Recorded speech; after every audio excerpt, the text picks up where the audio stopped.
जय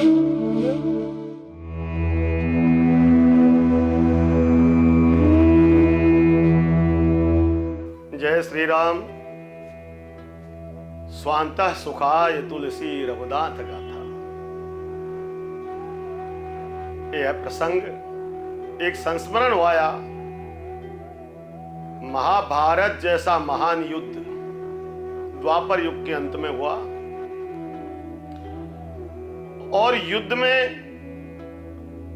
कौरव दल लगभग संपूर्ण समाप्त हो गया। दुर्योधन मरण शैया पर पड़ा हुआ है और गुरुदेव का पुत्र अश्वत्थामा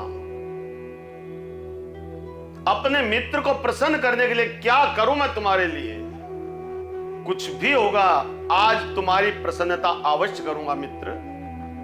कुमित्र मिल जाता है तो गलत ही शिक्षा मिलती है। भगवान सर्वसमर्थ हैं तो अश्वत्थामा जो गुरु द्रोण का पुत्र है, ये संकल्प लेके आया कि आज पांचों पांडवों की हत्या कर दूंगा।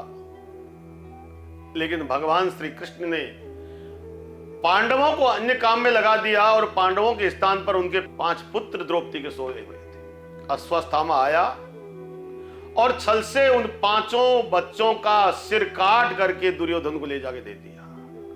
दुर्योधन को जब ले जाके दे दिया तो दुर्योधन ने चीख मारी, तू पांडवों को नहीं लाया है, पांडवों के पुत्र को ले आया है। मित्र तेने करा क्या? तेरे जो भी हुआ है, आज पांडवों का भी वंश समाप्त करके छोड़ूंगा। लेकिन जब ये पता चला कि दुर्योधन के द्वारा प्रभावित होकर के अश्वत्थामा ने पुत्रों की हत्या करी है, तो अर्जुन उसको मारने के लिए भगवान नारायण के साथ प्रस्थान कर गए और दोनों में विकराल युद्ध हुआ। दोनों ने ब्रह्मास्त्र भी संघान कर लिया। बहुत विस्तृत कथा है और अंत में अश्वत्थामा को पकड़ लिया। पकड़ करके विचार किया कि इसको मारना है तो मैं द्रौपदी के सामने मारूंगा, ताकि उसको अपने पुत्रों की हत्या करने वाले को जब मैं मारूं तो कुछ उनको राहत मिले। इसी भावना के साथ द्रौपदी के सामने अश्वत्थामा की हत्या करने के लिए जैसे उद्यत हुए अर्जुन, तो कृष्ण भगवान की तरफ द्रौपदी देख के कहती है, मुंचे मुंचे ताम कृष्ण। हे कृष्ण, हे यदुवीर, आप गुरु पुत्र को छोड़ दीजिए। सब आश्चर्य से चकित है। इतना जघन्य अपराधी को तुम क्यों चाहती हो? छोड़ देना।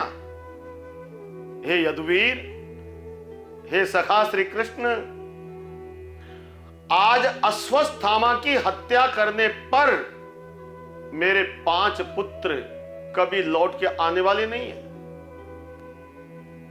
वो जा चुके हैं। कितने भी जनों की हत्या कर दोगे तो जो मर चुका वो कैसे लौटेगा? क्षमा क्यों कर रही हो तुम इससे? मैं अपने सुख के लिए क्षमा कर रही हूं। कौन सा सुख? मुझे इस बात का पता है कि एक मां के सामने जब उसका पुत्र का जीवन जब समाप्त हो जाता है तो कितनी उस मां को पीड़ा होती होगी। ये मैं अनुभव करी हूं कृष्ण। मैंने तत्काल अवस्था में देखा है कि मेरे पुत्रों के पश्चात मेरी क्या दुर्दशा हुई है।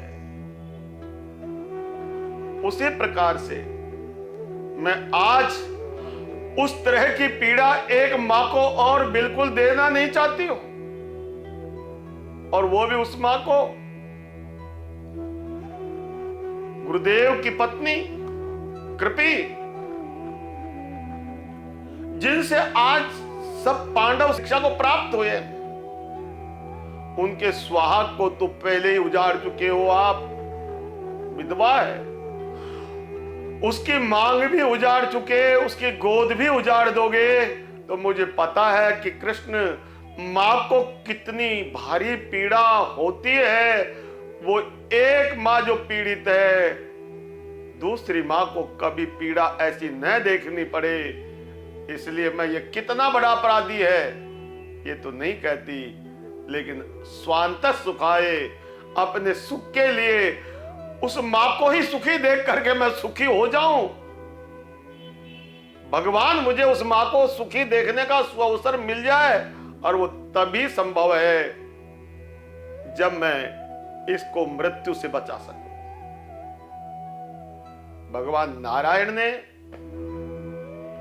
द्रवित हो गए और इतनी बड़ी क्षमा करने वाली मां को पंच कन्याओं में प्रवेश करवा दिया और यह कहा कि 5 कन्या वो है जिनके नाम लेने से भी संपूर्ण पातक नष्ट हो जाएंगी।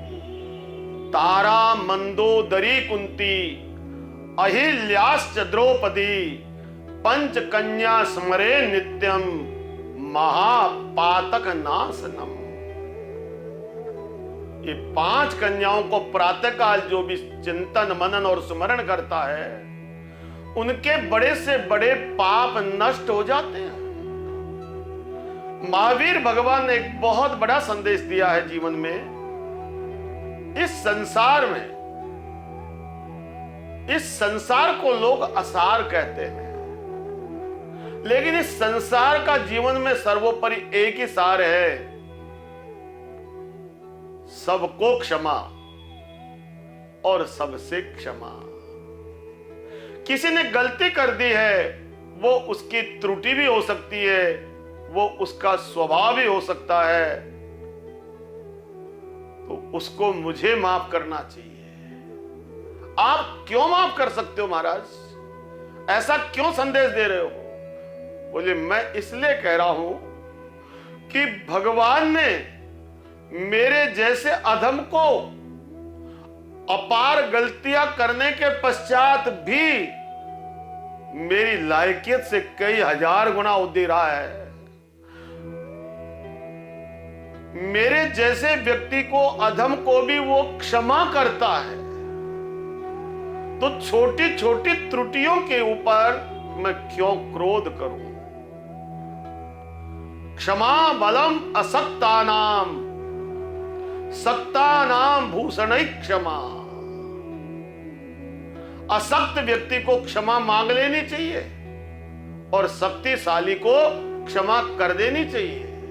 जो समर्थ होकर के भी माफ करे वो माफी है। मेरे भगवान सर्व समर्थ हैं, वो कुछ भी कर सकते हैं, लेकिन देखो वो कुछ भी तो नहीं करते मेरे दंड का कारण। जहां भी हो मुझे अभयदान देते हैं, जहां भी हो मुझे मुस्कुराहट देते हैं, जहां भी हो मेरी पात्रता से ज्यादा दे दिया।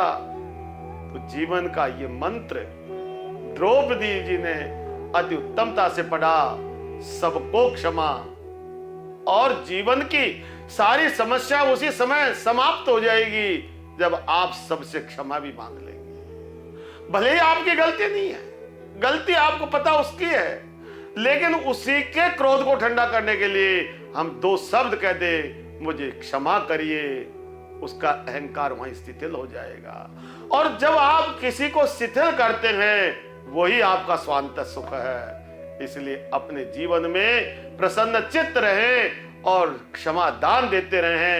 ये बहुत बड़ा दान है, ये वीरों का दान है, कायरों का नहीं। इस प्रकार से हमें सूरवीर बनना है, महावीर बनना है, तो हमें क्षमा दान रूपी ये प्रसाद सबको देना चाहिए।